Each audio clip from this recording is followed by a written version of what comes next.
आता बातमी आहे नांदेडमधून।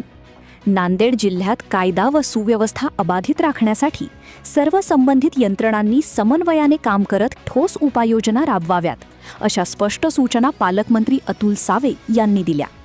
जिल्हाधिकारी कार्यालयात त्यांच्या अध्यक्षतेखाली कायदा व सुव्यवस्थेबाबत आढावा बैठक पार पडली। बैठकीस जिल्हाधिकारी राहुल कर्डिले, पोलीस अधीक्षक अविनाश कुमार, अप्पर जिल्हाधिकारी रत्नदीप गायकवाड, अतिरिक्त पोलीस अधीक्षक सूरज गुरव, अप्पर पोलीस अधीक्षक अर्चना पाटील, उपविभागीय पोलीस अधिकारी आश्विनी जगताप, निवासी उपजिल्हाधिकारी किरण अंबेकर यांच्यासह विविध विभागांचे अधिकारी उपस्थित होते।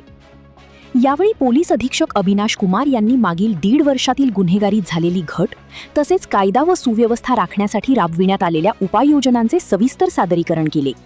पुढील काळातही जिल्ह्यात शांतता कायम राखण्यासाठी पोलीस प्रशासन सज्ज असल्याचा विश्वास त्यांनी व्यक्त केला। दरम्यान जिल्हाधिकारी राहुल कर्डिले यांनी 20 ते 24 एप्रिल 2026 या कालावधीत पालक व विद्यार्थ्यांसाठी समुपदेशन उपक्रम राबविण्यात येणार असल्याची माहिती दिली। या उपक्रमातून सामाजिक जागरूकता वाढवून सकारात्मक वातावरण निर्माण करण्याचा प्रयत्न केला जाणार असल्याचे त्यांनी नमूद केले। बैठकीत कायदा व सुव्यवस्था अधिक मजबूत करण्यासाठी विविध विभागांमध्ये समन्वय वाढवून काम करण्यावर भर देण्यात आला। Bureau report, GK news Nanded. तुम्ही पाहत आहात महाराष्ट्राच्या कुशीतलं जीके न्यूज मराठी, सात जनतेची, भूमी महाराष्ट्राची।